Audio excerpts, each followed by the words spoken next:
Sir எங்க அப்பா எப்படின்னு பாத்தீங்கன்னு வச்சுக்கோங்களேன், நான் காசு கேட்கும் போதுல எங்க அப்பா வசந்த மாளிகை, சிவாஜி கணேசன், ரத்த கண்ணீர், எம்ஆர் அதெல்லாம் வாங்கலாம். எதுக்கு பிரதர் எப்ப பார்த்தாலும் உங்க அப்பனை திட்டிக்கிட்டு இருக்கீங்க? இருக்குது என் ரத்தம், என் வேர்வை. ஒரு ஆர்டிஓ ஆபீசரை நீங்க கல்யாணம் பண்ணிப்பீங்களா? மாட்டேன்.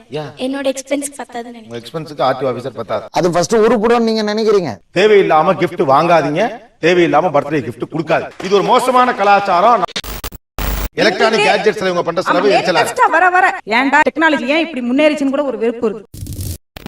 பாக்கெட் மணி பிரச்சனைனால நான் அப்பாட்ட லாஸ்ட் 2 months நான் பேசவே இல்ல. 2 மாசமாவா? பேசவே இல்ல. உண்மையாவே உங்களுக்கு இவ்வளவு கொடுத்தா ஹாப்பி அப்படின்னு தோணும்ல?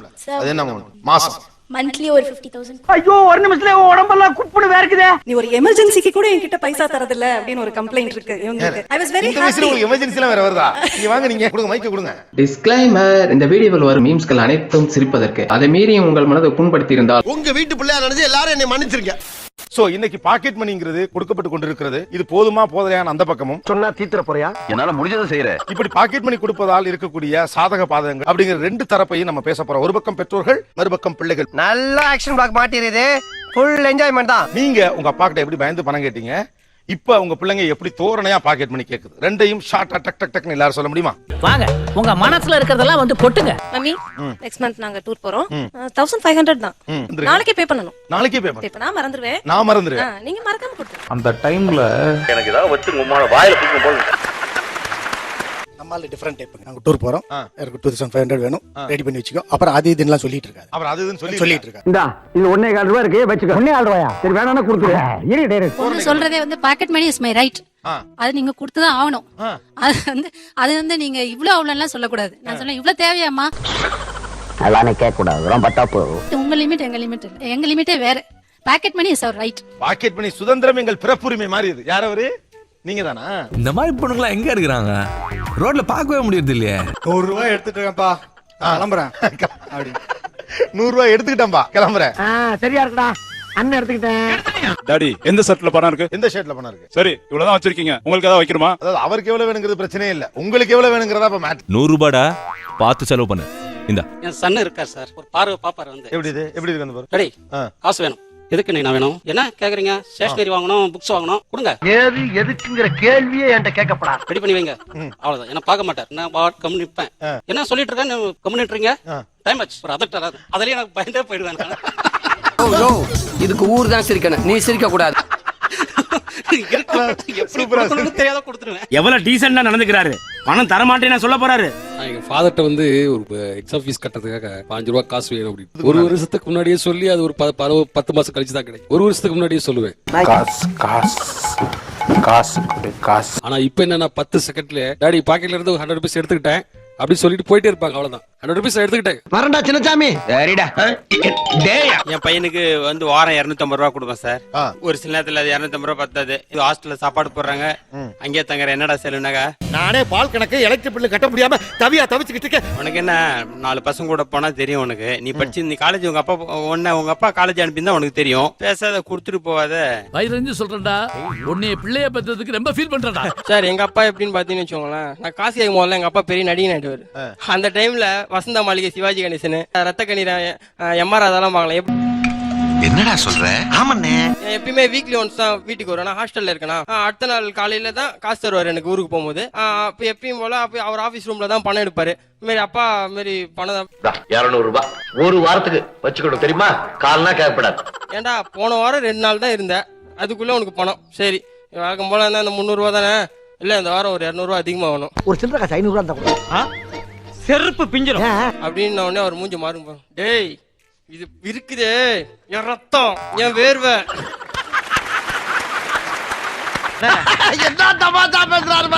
வேர்வை ஒவ்வொன்னும் நான் ஜென்மத்தை செருப்பால் அடிக்கிறேன். எப்பா இதெல்லாம் நான் வசந்த மாளிகையிலே பாத்துட்டேன். நீ பணத்தை கூட, நான் கிளம்புறேன். 10க்கு டைம் ஆச்சு.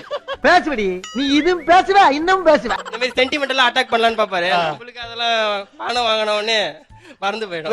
வேற என்ன சென்டிமெண்டல் அட்டாக் பாருங்க, ரத்தம் வேர்வை தவிர வேற. நாங்கெல்லாம் அந்த காலத்துல ஸ்கூலுக்கு போகையில அறுத்து தொலைக்கிறானுங்கப்பா. எங்க அப்பா டேய் உங்க அப்பா தொழிலதிபரா இருக்கலாம்டா. எங்க அப்பா கோமணத்தை கட்டிட்டு விவசாயம் பண்ணவரா. அவர் கோமணத்தினா கட்டணும் எதனா கட்டணும். நீ என்ன கோமணம் கட்ட விட்டுறாத. பயபிள்ளைக்கு 3 நேரமும் சோத்த கொட்டி துணிமையை எடுத்து கொடுத்து படிக்க வச்ச பாத்தீங்களா, அந்த திமிர்ல பேசு. பணத்தை கொடு இல்லாட்டினா ஹாஸ்டல்ல சிங்கப்பம் போயிடும். அந்த டயலாக் பண்ணீங்க எனக்கு சொல்ல முடியுமா? இது என் ரத்தம், உங்க அப்பனோட ரத்தம்டா, ரத்தம். உண்மைதான். ஏன்னா கஷ்டப்பட்டு உழைச்சு மேல வந்தவங்களுக்கு ஒவ்வொரு சிங்கிள் பெண்ணியும் வேல்யூபிள். இப்ப இருக்க பசங்களுக்கு தெரிய வாய்ப்பு இல்லை, இல்லாட்டி அந்த வார்த்தையை சொல்ல போறது. நான் வந்து ஒரு செல்ஃப் எம்ப்ளாய். நானு 4 காசு சம்பாதிக்கணும்னா சாவணும்.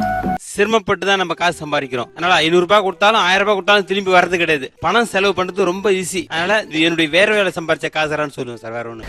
அவன் கஷ்டம் அவனுக்கு தெரியும். இந்த மாதிரி எனக்கு ஒரு 50 ரூபாய் வேணும்பா அப்படின்னு இப்படியே பாப்பாரு, கையில கொடுப்பாரு, வேணுமா அப்படின்ற ஒரு லுக் கொடுப்பாரு. என்ன லுக்கு? அப்படியே கண்ணை புடிங்க தின்னு முடியும் முகரே பாரு. அப்படியே வச்சுக்கிட்டு இதை வாங்காம போ அப்படிங்கிற மாதிரி இருக்கும். அது இப்படியே கையில இருக்கும் சார், வேணுமா அதே லுக் இருக்கும் சார். சரி போ இந்தான்னு கொடுத்துருவாரு. போய் தொலை. எது போய் தொலையா? ஆக்சுவலா என் சன் இது வரைக்கும் என்கிட்ட பாக்கெட் மணின்னு கேட்டதே கிடையாது. எல்லாமே இன் கைண்ட். பிளே ஸ்டேஷன் வேணும், மொபைல் வேணும், it's all only in kind. And most of it என்கிட்ட வரவே வராது. பணமா வாங்கினா செலவாயிரும். பிளே ஸ்டேஷன் வாங்கினா ஒரு அசெட்டா இருக்கும். நானும் சம்மதிச்சேன். Direct dealing with the father. எனக்கு தெரியாம வாங்குறது தான் அதிகம். ஆனா நீங்க சொல்லல பக்கத்துல உங்க பொண்ணு சிரிக்குதே, அவங்களுக்கு கொடுங்க, அவங்களுக்கு கொடுங்க. நீங்க யார்ட்டமா கேப்பீங்க? எல்லாரும் என்ன ஏமாத்துறாங்க. அழாதீங்க. அவங்க வந்து என்கிட்ட நீ ஒரு எமர்ஜென்சிக்கு கூட என்கிட்ட பைசா தரதில்ல அப்படின்னு ஒரு கம்ப்ளைண்ட் இருக்கு இவங்களுக்கு. I was very happy. உங்களுக்கு எமர்ஜென்சிலாம் வேற வருதா? எனக்கு 1000 மரத்துல இருக்கும்டா. அதல அவட சொல்லிட்டு இருக்க முடியுமா? நீங்க வாங்க, நீங்க அது என்னதான் எமர்ஜென்சி அப்படின்னு நான் கொடுங்க. கேட்டேன். இல்ல என்ன கேட்டு தெரிஞ்சுக்கோங்க. கொடுங்க, மைக்க கொடுங்க. பணம் கொடுக்கறது இல்லையாமா? Definitely. What nonsense you are talking? ஆக்சுவலா இவ கேக்குறா, நான் நீயா குடுக்குறியா இல்ல பர்ஸ்ல இருந்து நான் எடுத்துக்கட்டுமா? அவங்களுக்கு 1000 எமர்ஜென்சி இருக்குங்க, நீங்க அதை புரிஞ்சுக்கணும். இப்பவாவது என்னை பத்தி உணர்றீங்க. Thank you. அவளோட ஒரே எமர்ஜென்சி நீ ஹாஸ்பிடல்ல இருக்கும்போது ஐஸ்கிரீம் காரன் வந்தா நான் எங்க போய் வாங்க முடியும்? எமர்ஜென்சி வரதுக்குள்ள அவன் போயிடுவான். 5 ரூபாய் தான்டா கேட்டேன். சார் எங்க அம்மாட்ட கேட்டா அப்படியே ஒரு மாதிரி குறு குறுன்னு கொண்டாரு பாப்பாங்க. அப்படியே அப்படி நின்னுட்டு ரியாக்ஷனே இருக்காது சார். அவங்க குடுக்குறாங்களா, குடுக்க போறாங்களா, இல்ல நிஜமாவே குடுத்துருவாங்களா ஒண்ணுமே தெரியாது. அப்படியே குறு குறு அப்படி எதுக்கு பணம் ரீசன் அப்படியே அத சொன்னா ஆக்சுவலி அவங்க கேட்டா குடுத்துருவாங்க சார். ஆனா கேக்குற விதம் அந்த டாக்டிக்ஸ் நமக்கு தெரியணும். அங்கதான் இருக்குது ப்ராப்ளம். அத சூப்பரா பண்ணீங்க. எங்க உங்க அம்மா இங்க தான இருக்காங்க? வெளிய வா, மம்பட்டி எடுத்து நடுமண்ட பொறுக்குறீங்க. ஏன் அப்படி குறுகுறுன்னு பாக்குறீங்க? அது யோசனை பண்ணாம இல்லங்க, எது கேக்குறாங்க நம்மள குடுத்துறோம் சார். அது பேசுறதே பொய் தான் சார் பேசுவாங்க. உண்மையை சொல்லியே காசு வாங்க மாட்டாங்க. நீ யாருன்னு எனக்கு தெரியும், நான் யாருன்னு உனக்கு தெரியும். டெய்லி இவ்வளவு காசு செலவாகுதுன்னு கணக்கு. அவங்க பண்ணல ரொம்ப நல்லா இருக்கு. செம காமெடி. காசு கேட்டா குடுப்பாங்க. அதுக்கு அப்புறம் கையில குடுத்ததுக்கு அப்புறம் அடுத்த டைம் நீ கேக்குறதுக்கு முன்னாடி இதுக்கெல்லாம் நீ பில்லு தரணும். எதையுமே அவங்க போக்குல விட்டு பிடிக்கணும். அது எனக்கு தெரியும். அவங்களுடைய சில்லி பிஹேவியர் என்ன? நீங்க பணம் கேஷா வாங்கினா ப்ராப்ளம், கைண்டா வாங்கி போறேன். கேட்பேன், கடைக்கு ஏதாவது போகணுமா, சாமான் வேணுமான்னு கேட்டு ஒரு 100 ரூபாய் வாங்கிட்டு போவேன். 50 ரூபாய் வாங்கிட்டு மீதி நான் வச்சுப்பேன். என்ன ஒரு புத்திசாலித்தனம். என்னங்க ஆட்டே போற கதையை சொல்லிட்டு இருக்கீங்க? நீங்க சுடுற பணம் பத்தி நான் கேட்கல, முறையாக கேட்டு வாங்கும் பணம் தான் கேக்குறேன். சார் பணம் கேட்டா உங்க அப்பா உனக்கு பணம் கொடுத்தாதான்டா நல்லவன். காசு குடுறா. பணம் கொடுக்குற வரையும் தான் உங்க அப்பா நல்லவன். கொடுக்கும்போது பொறிக்கட்டல மாதிரி எல்லாருக்கும் கொடுத்துட்டே இருக்க வேண்டியதுதான் அப்படின்னு கரெக்டா கைக்கு டெலிவரி ஆகும்போது இப்படி வரும். டெலிவரி ஆனோடனே இப்படி தள்ளி விட்டுறாரு. அப்படின்னு புரியல. நான் ஏற்கனவே குழம்பி போன குட்டையா இருக்கேன், புரியும்படியா சொல்லு. கரெக்டா மெதுவா கையில கொடுக்குற மாதிரி வருவாரு. பணம் கைக்கு வந்துட்டு அப்புறம் இப்படி அவர் கை என் கையை அடிக்கும். ஏன் அப்படி வச்சுக்க அப்படிங்கிற டோன் அது. நான் வருத்தப்பட மாட்டேங்க. நான் இதுக்கெல்லாம் நான் ஃபீல் பண்ணிக்கவே மாட்டேன். காசு குடுக்கலன்னு சொன்னா நான் எங்காவது போயிடுறோமா அப்படின்றது. என்னை தேடாதீங்க, உங்ககிட்ட இருக்கறதுக்கு எனக்கு பிடிக்கல கோச்சிட்டு போயிருவாங்க. எங்காவது ஒரு பக்கம் அப்படி போயிடும். இப்ப நீ ஆவேசப்பட்டு வெளியே போன சோத்துக்கு பிச்சை எடுக்கணும். எவ்வளவு பணம் கொடுத்தா உங்களுக்கு ஹாப்பி? கேக்க கொடுக்கணும் சார். கேக்க கொடுக்கணும். எவ்வளவு சொன்னா திட்டுவீங்க, சொல்லாட்டி திட்டுவேன். சொல்லிடு ராஜா. ஜென்யூனா உண்மையாவே உங்களுக்கு இவ்வளவு கொடுத்தா ஹாப்பி அப்படின்னு தோணும்ல, அது என்ன அமௌண்ட்? மாசம் மந்த்லி ஒரு 50,000 கொடுத்தா சந்தோஷம். 50,000. ஐயோ ஒரு நிமிஷத்துல உடம்பெல்லாம் குப்புன்னு வேர்க்குதே, என்ன புடிச்சுக்கடா கைத்தாங்களா? இது வந்து மேக்ஸிமம் சொல்றேன். அவ்வளவு கொடுத்தா அதுக்கு அப்புறம் ஓகே, மினிமம் இவ்வளவாவது கொடுத்தா தான் சந்தோஷமாவே இருக்க முடியும். அது எவ்வளவு? ஒரு 10 to 15,000. 10 to 15,000. நீ என்னமா பிள்ளை வளர்த்திருக்க? பொண்ணு மேல கண்ணு வைக்காதீங்கம்மா. 15,000க்கு என்ன செலவு பண்ணுவீங்க ஆக்சுவலா? சார் அதான் சார் நான் இருக்கிற சூழ்நிலை அப்படி. அது உங்களுக்கு சொன்னா புரியாது sir. Shopping, friends birthday treat, gift, mobile recharge, petrol, travelling, trip. போதும் லிஸ்ட் பெருசா போய்கிட்டு இருக்கு. இந்த டிராவலிங்கிறது ட்ரிப்புங்கிறது ஒண்ணு தானே? மத்த டிராவலிங்க்கு காசு கொடுத்துருவாங்க. ட்ரிப்புங்கிறது என்னது? சும்மா ஃப்ரெண்ட்ஸோட கார்ல அவங்க எங்க கொஞ்சம் தூரமா போயிட்டு வர. எல்லாம் பயங்கரமா டெவலப் ஆயிட்டு இருக்காங்க. நாம தான் இன்னும் அப்படியே இருக்கிறோம். ஒரு டிரைவ் சும்மா நாச்சுக்கு வண்டியில போயிட்டு வரும். ஓகே. இல்ல ஃப்ரெண்டோட ரிசார்ட் வந்து மகாபலிபுரம்ல இருக்கு. எப்பயாவது டைம் கிடைச்சா எல்லாரும் ஒண்ணா டைம் ஸ்பெண்ட் பண்ணலாம். அப்புறம் ஒண்ணு கட்டிக்கிட்டு முத்தம் கொடுக்கிறது, கடைசியில கெட்டு குட்டிச்சுவராய் திரும்பி வரும். ஏன்னா காலேஜ்ல எங்களால ஒண்ணா இருக்க முடியாது, எல்லாமே பிஸியா இருப்போம். சோ ஒண்ணா டைம் ஸ்பெண்ட் பண்ணலாம்னு சொல்லிட்டு அந்த மாதிரி போயிட்டு வருவோம். சோ அந்த மாதிரி போறப்போ நம்மளுக்குன்னு ஸ்பெண்ட் பண்றதுக்கு கொஞ்சம் கையில காசு. அப்போ எங்கயாச்சும் சிக்னல்ல போய் பிச்சை எடுப்போம். இப்போ இந்த பக்கம் வர பிள்ளைகள் நிறைய செலவு பண்றாங்க, அதுக்கு அவங்க ஒரு நியாயங்கள்லாம் கற்பிக்கிறாங்க. ஆனா அவங்க பண்ற எந்த செலவு உங்களுக்கு ரொம்ப கோபத்தை உண்டா? அத சொல்றதுக்கு தான்டா நான் ஆவலா இருக்கேன். நானும் அதை கேக்குறதுக்கு காத்துக்கிட்டு இருக்கேன். செல்போன் வந்து 3000 ரூபாய்க்கு வாங்கினாவே போதுங்க. ஆனா 10000 ரூபாய் தான் செல்போன். 3000 ரூபாய் செல்போன் அவங்க யூஸ் பண்ணலாம் சார். ஏன் தகுதி என்ன அவ தகுதி என்ன? என்னது தகுதியா? நான் வந்து வைஃபை வேணும், MP3 வேணும், 5 MB கேமரா வேணும், அப்புறம் என்ன சொல்றது எல்லா ஃபீச்சர்ஸும் இருக்கணும். அப்பதான் அந்த போன் யூஸ் பண்ண முடியும். அப்படிங்களா? ரொம்ப ரொம்ப சந்தோஷம். தலையில போற ரப்பர் பேண்ட்ல இருந்து செருப்பு வரைக்கும் எல்லாமே சோஷியல் ஸ்டேட்டஸ். அது நான் இருக்க college it's like very hi-fi. என்ன சுத்தி இருக்கவங்க எல்லாரும் ஐபோன் அதுன்னு வச்சிருக்காங்க. சோ நான் கொஞ்சமாவது கெத்தா ஒரு போன் வைக்கணும்ல. பந்தா பண்ணாதான் பசங்க மிரண்டு போய் மதிப்பானுங்க. உங்க பொண்ணு பண்ற செலவுல எந்த செலவு உங்களுக்கு பயமா இருக்கு? எல்லாமே பயமா தான் சார் இருக்கு. ஒவ்வொரு நாளும் ஒவ்வொரு நிமிஷமும் நான் பயந்துகிட்டே தான் சார் இருக்கேன். அப்புறம் உங்க ஃபேமிலி பேக்ரவுண்ட் என்ன? நீங்க என்ன பண்றீங்க? உங்க ஹஸ்பண்ட் என்ன பண்றாங்க? அவர் ஆர்டி ஆபீஸ்ல இருந்தாரு. நான் ஹவுஸ் ஒய்ஃப் தான். இப்ப அத தெரிஞ்சு நீ என்ன பண்ண போற? அந்த சூழ்நிலையில இந்த மாதிரி செலவுகள் அவசியப்படுதுங்கறீங்க. இருக்கணும்னு. ஓகே, ஒரு முக்கியமான கேள்வி உங்கள்ட்ட. ஒரு ஆர்டிஓ ஆபீசரை நீங்க கல்யாணம் பண்ணிப்பீங்களா? சாம்பார் அப்ப எனக்கு மாட்டேன். ஏன் மைக் பக்கத்துல வச்சு? மாட்டேன். ஏன்? என்னோட எக்ஸ்பென்ஸ் பத்தாதுன்னு நினைக்கிறேன். உங்க எக்ஸ்பென்ஸ்க்கு ஆர்டிஓ ஆபீசர் பத்தாது. ஐயோ, ஆனா நீங்க எல்லாம் உருப்பட போறது இல்ல. வேற எதற்காக இவர்கள் செய்கிற செலவு பண்ற செலவு உங்களுக்கு கோபத்தை உண்டாக்குது? சாட்ட கொடுங்க. என் வீட்டுல வந்து 4 தான் சார் இருந்தது. சரி. அவன் வற்புறுத்தி LCD 38,000 ரூபாய் போட்டு வாங்கின சார். சமூகம் பெரிய இடம் போல இருக்கு. அது பிறகு கூட ஃப்ரெண்ட்ஸ் எல்லாம் வந்த உடனே படம் ரிலீஸ் ஆன அன்னைக்கு 4 பேர் 5 பேரை கூட்டிட்டு போறான் சார் படத்துக்கு. இவர் செலவுல? ஆமா, எனக்கு கொஞ்சம் கூட அது பிடிக்கவே இல்ல சார். என் பொறுமைக்கு ஒரு அளவு இருக்கு. உன்னை எல்லாம் இறக்கப்பட்டு விட்டுக்கிட்டு இருக்கடா. ஓகே, வேற என்ன செலவு உங்களுக்கு கோபத்தை உண்டாக்குது? சார் செல்போன் வச்சிருக்காங்க, அதுலயும் பாட்டு கேக்குறாங்க. இது லேப்டாப்லயும் பாட்டு கேக்குறாங்க, சிஸ்டம் பாட்டு எல்லாத்துக்கும் தனித்தனியா பாட்டு கேக்குறாங்க. இப்படி இசை பல பரிமாணங்கள்ல தெரியுது. இது இல்லாம iPad 5th generation 4th generation வந்திருக்கான். அது வேணும்னு ஒரு ஆடம் அது 15,000க்கு நிக்கிறாங்க. பாத்தியாடி, இதுக்குதான் அப்பவே கள்ளிப்பால் ஊத்து சொன்னேன். அப்ப ஒவ்வொரு வாட்டி ஒவ்வொன்றும் மாத்திட்டே இருந்தா உங்களுக்கு அது நமக்கு வேற எந்த எக்ஸ்பென்ஸும் பண்ண முடியாதனால ஒரே பயங்கர இரிட்டேட்டிங்கா இருக்கு. நம்ம எலக்ட்ரானிக் கேட்ஜெட்ஸ்ல இவங்க பண்ற செலவு எச்சலா இருக்கு. வர ஒன்னு 15,000 30,000 என்ன ரேட்டுக்கு அப்படியே மாத்திட்டே இருக்கானுங்க. ஏன்டா இந்த மாதிரி இவ்ளோ டெக்னாலஜி ஏன் இப்படி முன்னேறிச்சுன்னு கூட ஒரு வெறுப்பு வருது. ஏழு சொல்றேன்னா என்னால பொறுக்க முடியல. உண்மை சாப்பிடுறதுங்கிறது வந்து இப்ப வந்து பாக்கெட் மணினால வீட்டுல சாப்பிடுறது ரொம்ப குறைஞ்சு எல்லாம் வெளியே சாப்பிடுறது. டிஃபரெண்டா சாப்பிடலாம்டா. வான்கோழி ஃப்ரை, ஆமா கொஞ்சம் ரோஸ்ட். டோட்டலா குடும்பத்தை விட்டே ஒரு குழந்தைங்க வந்து விலகி போற ஒரு சிச்சுவேஷன் இந்த பாக்கெட் மணினால தலைவரே, இத முளையிலேயே கிள்ளி எறியணும். இந்த பாக்கெட் மணி தொடர்பாக வீடுகளுக்குள் நடக்கிற சண்டைகள் என்ன? எஸ், பாக்கெட் மணி பிரச்சனைனால நான் அப்பாட்ட லாஸ்ட் 2 மந்த்ஸா நான் பேசவே இல்ல. 2 மாசமாவா பேசவே இல்ல. என்ன சொல்றீங்க? இப்ப நான் ஊருக்கு போயிருந்தப்ப கூட ஒரே வீட்ல ஒண்ணா இருந்தோம். நான் மூஞ்சி கூட நான் பார்த்தேன். போய் அப்படி என்ன பிரச்சனை? என்ன சொல்றது, இருக்கும்போது கேட்பேன், இல்லாதப்போ நான் கேட்க மாட்டேன்.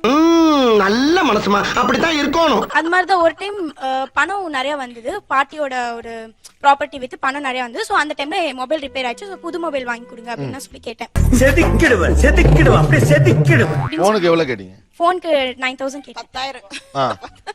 ஓகே, 10,000 ரூபா. நான் ஒரு 3 சார், என்னோட ஃப்ரெண்ட்ஸ் எல்லாரும் ஐபாட்னு வச்சிருக்காங்க. அடுத்த வீட்ல 1000 இருக்கும். அதெல்லாம் பார்த்து நம்ம சூடு போட்டுக்கலாமா? நான் வந்து 9,000 கேட்டேன். எனக்கு 10,000 வாங்கி கொடுத்தாங்க. அது ஹாப்பி. சரி, அவங்க கையில காசு இருக்குன்னு தெரியுது, அதனால தான் நான் கேக்குறேன். அப்ப எல்லாம் பிளான் பண்ணி பண்றீங்க ஏம்மா? ஆனா அவங்க என்கிட்ட இருந்து மறைக்கிறாங்க. சோ நான் டென்ஷன்ல நான் என்ன சொல்லிட்டேன், சரி நீங்க எனக்கு எதுவுமே கொடுக்க வேணாம், நான் வேலைக்கு போய் நான் சம்பாதிச்சுக்கிறேன். ஒரு 10,000 ரூபாய் சம்பளத்துல வேலை கிடைக்காது, அப்புறம் நிம்மதியா எனக்குன்னு ஒரு காரு பிளாட்னு செட்டில் ஆயிடுவேன். நான் வேலைக்கு போறப்ப நான் உங்க கையில எதுவும் கொடுக்க மாட்டேன் அப்படின்னு சொல்லிட்டு ஒரு பெரிய சண்டையை இருந்து கடைசியில அப்பா என்கிட்ட ஒரு சொன்ன வார்த்தை, இனிமே நீ எனக்கு பொண்ணு இல்ல, நான் உனக்கு அப்பாவும் இல்ல, என்கிட்ட பேசாது. இந்த நிமிஷத்துல இருந்து நான் வேற, நீங்க வேற. நான் அப்பா தான் எனக்கு செல்லம். அம்மா கூட எப்பவுமே சண்டை வரும். அது வந்து ஜாதகத்திலேயே சொல்லிட்டாங்க ஜோசியர், உங்க பொண்ணுக்கும் உங்க வைஃபுக்கும் ஆகாதுன்னு ஜோசியரே சொல்லிட்டாரு. சண்டையும் சச்சரவும் பரம்பரை சொத்து, அதை மாற்ற யாராலும் இயலாது. சோ என்ன பிரச்சனை நடந்தாலும் அப்பாட்ட தான் போவேன். வீட்டுல எனக்கு சப்போர்ட்னு சொல்ற அப்பா தான் எப்பவுமே. சோ அவரே எனக்கு சடனா அப்படி சொன்னோன்னே என்னால அதை டாலரேட் பண்ணிக்கவே முடியல. நெஞ்சமெல்லாம் பொண்ணா இருக்கு தம்பி, மறக்க முடியல. ஏதோ ரொம்ப தனியா இருக்கேனோ அப்படின்னு சொல்லிட்டு 2 மாசமா நான் அப்பாட்ட பேசல. இப்போ பேசவே இல்ல. இப்போ போன்லயும் பேசல. இப்போ பேசுறீங்க. சமாதானம். ஆனா அந்த 2 மாசம் அப்பா வேற செல்லன்னு சொல்றீங்க, 2 மாசம் அப்பாட்ட பேசாம இருந்தது எப்படி இருந்துச்சு? நரகமா இருந்துச்சு சார். அழுகையா வரும். அழுகையா தனியா வரும். தூங்கும்போது அழுகையா ஒரு வரும். ஃபோன் பண்ணி பேசிட வேண்டியதானே? நீ சொல்றதெல்லாம் வாஸ்தவம் தான்டா. ஏன் அப்படி சொன்னாரு, நான் என்ன தப்பு பண்ணிட்டேன் அப்படின்னு அந்த எனக்கு ஒரு கோபம். பாக்கெட் பண்ணில ஆரம்பிச்சு 2 மாசம் பேச்சுவார்த்தை இல்ல. பேச்சு இல்ல. அவன் செஞ்சது நியாயமா? நியாயமா? ஃப்ரெண்ட்ஸுக்கு பர்த்டே gift பிரசன்ட் வாங்கி கொடுக்கிறது அப்படிங்கிறது இன்னைக்கு எவ்வளவு முக்கியமான விஷயமா மாறி இருக்கு. அது எவ்வளவு பெரிய பிரஷர் இன்னைக்கு. Good question. ஃப்ரெண்ட்ஷிப்பே அதுல இருக்கிற மாதிரி இருக்கும் சார். நம்ம அதுல ப்ரூவ் பண்ணனும் நம்ம ஃப்ரெண்ட்ஷிப்பை. நம்ம எவ்வளவு money doesn't matter sir. Money comes today goes tomorrow. Yeah. ஒரு நல்ல பிரசன்ட் கொடுத்து அவங்க இம்ப்ரெஸ் பண்ணனும், நம்ம ஃப்ரெண்ட்ஷிப்பை நிரூபிக்கணும், மத்தவங்க கொடுக்கறத விட நம்ம யூனிக்கா இருக்கணும் அப்படின்னு கண்டிப்பா எல்லாருக்குமே ஓகே, என்ன கிஃப்ட்லாம் கொடுத்திருக்கீங்க? இதுக்கு வேற வழக்கம் கேக்குறானீங்க. வேற என்ன பர்த்டேக்கு gift வாங்கி கொடுக்கிற சம்பந்தமா வீடுகளுக்குள் சண்டை வருகிறதா? பர்த்டே gift வாங்குறது கூட மேட்டர். அதை செலிப்ரேட் பண்ணிட்டு இவங்க லேட்டா வராங்க பாருங்க. அதான் பிரச்சனையே. கேட்டா இப்ப வடபழனில இருக்கு டி நகர், அப்புறம் half an hour கழிச்சு வடபழனில இருந்து நம்ம வடபழனில வடபழனி நினைப்போம், அப்புறம் பார்த்தா இல்ல டி நகர்ல இருந்து வடபழனி வந்துட்டே இருக்கேன். நாங்க என்ன ஏமாளிகளா? நாங்களெல்லாம் இழுச்சவாயங்களா? டிராபிக் நமக்கு தெரியும், இருந்தாலும் அதை சீக்கிரமா முடிச்சிட்டு 7 o'clock உள்ள வீட்டுக்கு வந்துட்டா we feel happy. இதுல இந்த பாக்கெட் மணியை தாண்டி இத பத்தி கொஞ்சம் டீடைலா நம்ம பேசுனதுக்கு ஒரு முக்கியமான காரணம் இருக்கு. இப்ப நான் சொல்ல போற விஷயத்துல எத்தனை அர்த்தம் இருக்குங்கறத மட்டும் எண்ணிப்பா. Birthday gift become a pressure. giftங்கிறதே ஹாப்பினஸ் ஓட கொடுக்கக்கூடிய ஒரு விஷயம். அது என்னுடைய ஸ்டேட்டஸ் சிம்பலாக நான் வைப்பதும் அல்லது பியர் பிரஷருக்காக வைக்கிறதும் உங்க எண்ணம் ராங், உங்க திட்டம் ராங். யூனிக்னஸ் நீங்க சொல்றதுக்கு முன்னால என்ன இருக்கு அப்படின்னு கேட்டா மற்றவர்களோட சிறப்பான காஸ்ட்லியான ஒரு பொருளுங்கிறதா இருக்கு. இதுக்குள்ள ஒரு பெரிய போட்டி ஒளிஞ்சிருக்கு. It's very wrong bro. It's very wrong. உண்மையாவே ரிலேஷன்ஷிப்ல காஸ்ட்லி கிஃப்ட்ஸ் கொடுக்கிறது மூலம் தான் ஃப்ரெண்ட்ஷிப்பை ரீடைன் பண்ண முடியும் அல்லது நான் முக்கியமானவன்னு காட்ட முடியுங்கிறதே ஒரு பயங்கரமான போலித்தனம். சரி, இப்ப சொன்னியே இது கரெக்ட். பள்ளிக்கூடம் படிக்கிற பசங்க, காலேஜ் படிக்கிற பசங்க கிட்ட ஒரு பெரிய பிரஷரை மாத்திருக்கு. ஒரு சொந்தக்காரங்க கிட்ட கொடுத்த காசை கூட எல்லாம் திரும்பலாம் கேட்கறது, ரைட் கொடுத்துட்டோம் அப்படிங்கிற மாதிரி போகும். சாமி கொடுத்த பணம். ஆனா அந்த கிஃப்ட கொடுத்துட்டு அதை விட பெரிய கிஃப்ட் அடுத்த தடவை கொடுக்கணும், அதை விட பெரிய கிஃப்ட் அவன் திரும்ப கொடுக்கணும் அப்படின்னு இது எந்த இடத்துக்கு போய் முடிச்சிருக்கு பாருங்க. அண்ணே கொந்தளிச்சாதீங்க அண்ணே, பொறுமையா கடப்பிடிங்க. மொபைல் வாங்கி கொடுக்கறது, Dress வாங்கி கொடுக்கறது, அவனுக்கு பிடிச்ச ஒண்ணு வாங்கி கொடுக்கறது, வேற ஒண்ணு வாங்கி கொடுக்கறதுன்னு ஒரு போட்டி உருவாயிருக்கு. எல்லா தப்பையும் நீங்க தான் பண்ணீங்க. ஃப்ரெண்ட்ஷிப்புக்குள்ள இது பெரிய ஆபத்தான நிலை. பொய்த்தனமான ஃப்ரெண்ட்ஷிப்புக்கு இது போயிடும். தேவையில்லாம கிஃப்ட் வாங்காதீங்க, தேவையில்லாம பர்த்டே கிஃப்ட் கொடுக்காது. இதுவே என் கட்டளை, இதுவே என் சாசனம். பணமும் கொடுக்காதீங்க. இது ஒரு மோசமான கலாச்சாரம். இப்ப அது உங்களுக்கு புரியுதான்னு தெரியல. இது பெரிய சிக்கலை உருவாக்கிரும். இப்படி ட்ரீட் இந்தியா முழுக்க எய்ட்ஸ் மாதிரி பரவி வச்சிருக்கானுங்க. நீங்க எல்லாரும் ஒரு நண்பனை சந்தோஷப்படுத்துறா நினைச்சுக்கிட்டு உங்களுக்குள்ள எவ்வளவு பொறாமையை வளர்த்திருக்கீங்க உங்களுக்கு பர்சனலா நீங்க சிந்திச்சு பார்த்தா தெரியும். It's a wrong signal. சற்றே சிந்திக்க வேண்டிய விஷயம். கரெக்ட். இது ஃப்ரெண்ட்ஷிப்புக்குள்ள பிரச்சனையை உருவாக்கி விடும். ஏதோ ஒண்ணு கொடுங்க, ஏதோ ஒண்ணு வாங்கிக்கோங்க. அது ஒரு கிரீட்டிங் கார்டா கூட இருக்கலாம், ஒரு சின்ன ரோஸா இருக்கலாம், ஒரு சாக்லேட்டா இருக்கலாம். விரலுக்கு தகுந்த மாதிரி தான் எல்லாத்துக்கும் மனசுதாமா. நான் வேதாந்தெல்லாம் பேசுறேன். இது உங்களுக்கு பின்னால பெரிய பிரச்சனையை கொண்டு வரும். அண்ட் அது ரிலேட்டடா நடக்கக்கூடிய பல விஷயங்கள் பாதுகாப்பற்றிருப்பதாக பெற்றோர்கள் பயப்படுவதையும் நீங்கள் கவனிக்க வேண்டி இருக்கிறது. பொம்பளை பிள்ளைய பத்தி வச்சிருக்க வகுத்துல நெருப்ப கட்டிக்கிட்டு இருக்கேன். நன்றி மக்களே, இந்த வீடியோ ஓரளவுக்கு எண்டுக்கு வந்துருந்துச்சு. அப்பா எம்மகிட்ட முடிச்சுப்பா. நான் என்ன சொல்றேன்னா, இந்த வீடியோ உங்களுக்கு பிடிச்சிருந்துச்சுன்னா லைக் பண்ணுங்க, பிடிக்கலன்னா தயங்காம டிஸ்லைக் பண்ணுங்க. அந்த சப்ஸ்கிரைப் அடுத்து ஒரு அமேசிங் நியானான கண்ணல மீட் பண்ணலாம். Bye bye. நிகழ்ச்சியில் கலந்து கொண்ட அனைவருக்கும் கோபிநாத்தின் நெஞ்சார்ந்த நன்றிகள். மீண்டும் இந்த சந்தர்ப்பத்தில் பேசுவோம். நன்றி.